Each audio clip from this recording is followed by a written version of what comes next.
이러한 가공된 식품을 통해서 당뇨가 생겼네 라고 하시면은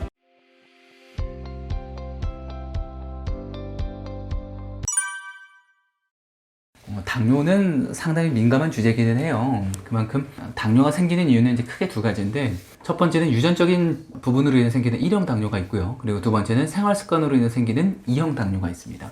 2형 당뇨가 정말 폭발적인 환자 수가 늘어나고 있죠. 그 이유 중 첫 번째가 생활 습관을 가장 먼저 따지는데, 가공된 탄수화물, 가공된 당을 많이 섭취하다 보니까 혈중에 당이 많아지면서 2형 당뇨가 발현이 될 가능성이 높아집니다. 즉 인슐린 저항성이 생긴다는 얘기인데요. 인슐린이라고 하는 녀석은 췌장에서 분비가 됩니다. 근데 이 인슐린이라는 녀석이 분비가 되기 위해서 먼저 신호를 받는 과정이 있어요.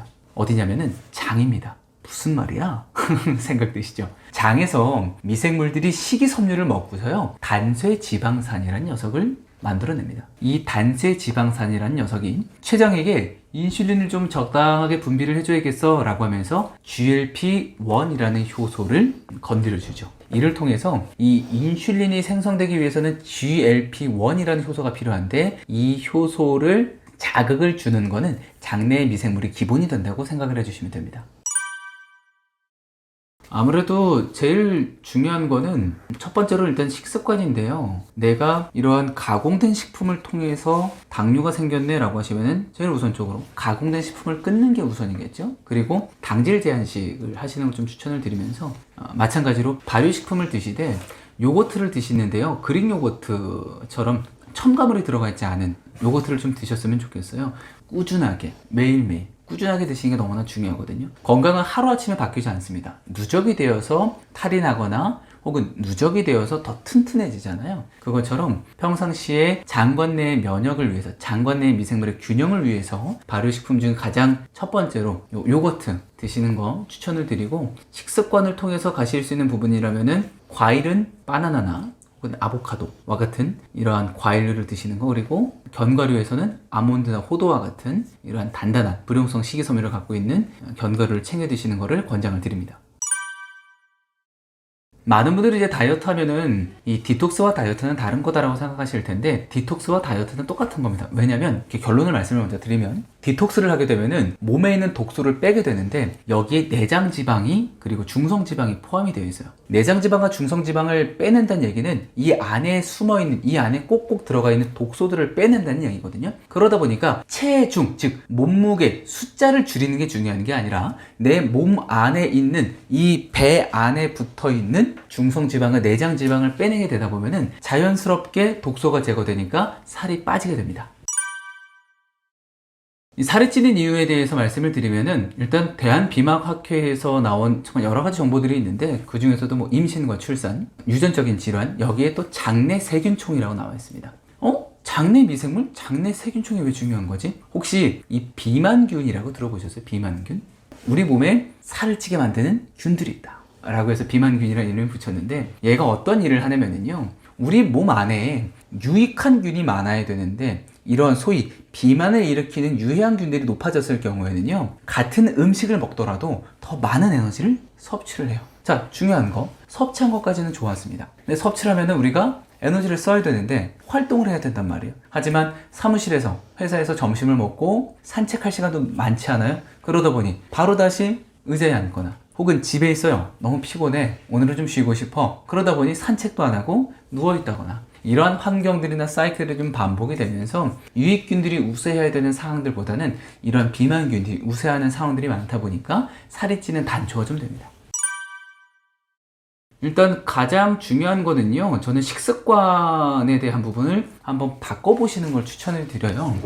한국 사람은 보통 밥심이야 라고 얘기를 하면서 탄수화물 위주의 식사를 많이 하거든요. 식판을 한번 떠올려 보겠습니다. 보통 많이 담는 게 밥, 고기, 국, 야채 종류가 될 텐데, 제일 먼저 손이 가는 게 보통 한국 사람이라면 밥이죠. 근데 순서를 바꿔서요, 이 야채를 좀 먼저 드시는 걸 추천을 드려요. 야채, 고기, 탄수화물 정도. 실험을 해봤더니 탄수화물을 먼저 먹은 상태의 식후혈당과 야채를 먹고 난 다음에 식후혈당의 차이가 보였습니다. 어디가 더 낮았을까요? 네, 맞아요. 야채를 먼저 먹었을 때 식후혈당이 더 낮게 나왔습니다. 그러다 보니까 우리가 움직였을 때에 몸의 가뿐함과 활성도도 좋아지고요. 그리고 식이섬유가 먼저 들어감으로 해서 소화의 도움과 그리고 장내 미생물의 유익균들의 활성화도 도와줄 수가 있는 거죠. 인체의 특성상 지방세포가 가장 많이 분포되어 있는 곳이 바로 복부인데요. 여기 비밀이 하나 숨어 있습니다. 스트레스를 받으면 살이 찐다 라는 얘기 들어보셨죠? 스트레스를 받으면 시상하부에서 이 스트레스를 벗어나야 돼, 빨리 무언가를 먹어 라고 신호를 보내는데, 스트레스가 활성화가 됐다는 얘기예요. 스트레스가 활성화가 돼서 자꾸 뭔가를 먹으라고 얘기하는 거예요. 근데 이 스트레스를 활성화시키는 효소라는 게 있어요. 무슨 말이야? 아니, 스트레스를 그냥 받는 거 아니야? 라고 하시는 분들이 계실 때는, 우리 복부에는 이 코르티솔이라고 하는 스트레스 호르몬이 비활성화된 형태인 코티손이라는 녀석들이 내재되어 있습니다. 그런데 스트레스를 받는 순간 이 HSD 효소라는 녀석이 이 코티손이라는 녀석들을 코르티솔로 활성화를 시켜줘요. 즉 스위치를 올려준다는 거예요. 그러다 보니까 안 그래도 스트레스 받아서 힘들어 죽겠는데 여기에 더해가지고 활성화까지 시켜주니까 자꾸 무언가를 먹어야 되겠다라는 생각이 들겠죠. 그러다 보니 폭식을 하거나 과식을 하게 되는 일들이 생깁니다. 이거 진짜 많은 분들이 너무 슬퍼하실 만한 이야기인데, 일단은 우리가 요요 현상이 오는 이유는 내가 다이어트를 어떻게 시작했는지 혹은 디톡스를 어떻게 시작했는지 보시는 게 너무나 중요해요. 우리가 음식을 안 먹게 되면 우리 몸은 비상상태에 돌입하게 됩니다. 삐용 삐용 삐용, 야 음식이 들어와야 되는데 안 들어와, 어떻게 할 거야? 그럴 때는 긴축 정책을 펼쳐요. 일단은 들어오는 음식은 다 지방으로 저장을 해.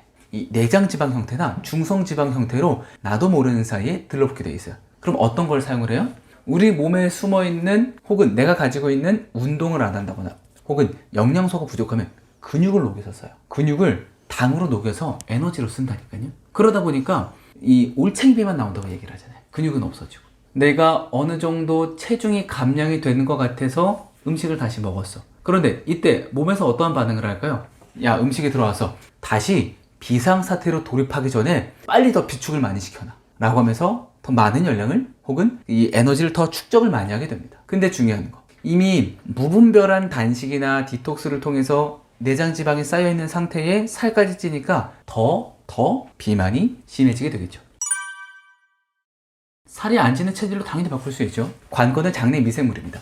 앞서 말씀드렸던 것처럼 미생물의 균형이 맞아야 우리 몸 안의 밸런스, 즉 균형을 잡아줄 수 있는 거예요. 같은 음식을 먹더라도, 같은 양을 먹더라도 누구는 살이 찌고 누구는 날씬하고, 내 장관 내에 있는 유익균과 유해균의 비율이, 즉 비만균이라고 하는 녀석들의 비율이 얼마나 낮은지에 따라서 살이 안 찌는 체질로 바뀔 수 있습니다.